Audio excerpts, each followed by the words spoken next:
ಶ್ರೀ ವಿಷ್ಣು ಸ್ತೋತ್ರಗಳಲ್ಲಿ ಕೇವಲಾಷ್ಟಕಂ.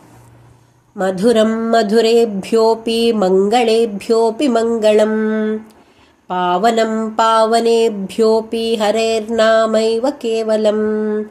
ಆಬ್ರಹ್ಮಸ್ತಂಭಪರ್ಯಂತಂ ಸರ್ವಂ ಮಾಯಾಮಯಂ ಜಗತ್, ಸತ್ಯಂ ಸತ್ಯಂ ಪುನಃ ಸತ್ಯಂ ಹರೇರ್ನಾಮೈವ ಕೇವಲಂ. ಸ ಗುರುಃ ಸ ಪಿತಾ ಚಾಪಿ ಸಾ ಮಾತಾ ಬಾಂಧವೋऽಪಿ ಸಹ. ಶಿಕ್ಷಯೋಚ್ಛೇತ್ ಸದಾ ಸ್ಮರ್ತುಂ ಹರೇರ್ನಾಮೈವ ಕೇವಲಂ. ನಿಶ್ವಾಸೇನ ಹಿ ವಿಶ್ವಾಸಃ ಕದಾ ವೃದ್ಧೋ ಭವಿಷ್ಯತಿ. ಕೀರ್ತನೀಯಮತೋ ಬಾಲ್ಯಬ್ಧರೇರ್ನಾಮೈವ ಕೇವಲಂ. ಹರಿಃ ಸದಾ ವಸೇತ್ ತತ್ರ ಯತ್ರ ಭಾಗವತಾ ಜನಾಃ. ಗಾಯಂತಿ ಭಕ್ತಿಭಾವೇನ ಹರೇರ್ನಾಮೈವ ಕೇವಲಂ.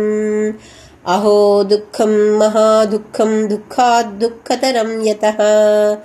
ಕಾಚಾರ್ಥಂ ವಿಸ್ಮೃತಂ ರತ್ನಂ ಹರೇರ್ನಾಮೈವ ಕೇವಲಂ. ದೀಯತಾಂ ದೀಯತಾಂ ಕರ್ಣೇ ನೀಯತಾಂ ನೀಯತಾಂ ವಚಃ. ಗೀಯತಾಂ ಗೀಯತಾಂ ನಿತ್ಯಂ ಹರೇರ್ನಾಮೈವ ಕೇವಲಂ. ತೃಣೀಕೃತ್ಯ ಜಗತ್ಸರ್ವಂ ರಾಜತೆ ಸಕಲೋಪರಿ. ಚಿದಾನಂದಮಯಂ ಶುದ್ಧಂ ಹರೇರ್ನಾಮೈವ ಕೇವಲಂ. ಇತಿ ಕೇವಲಾಷ್ಟಕಸ್ತೋತ್ರಂ.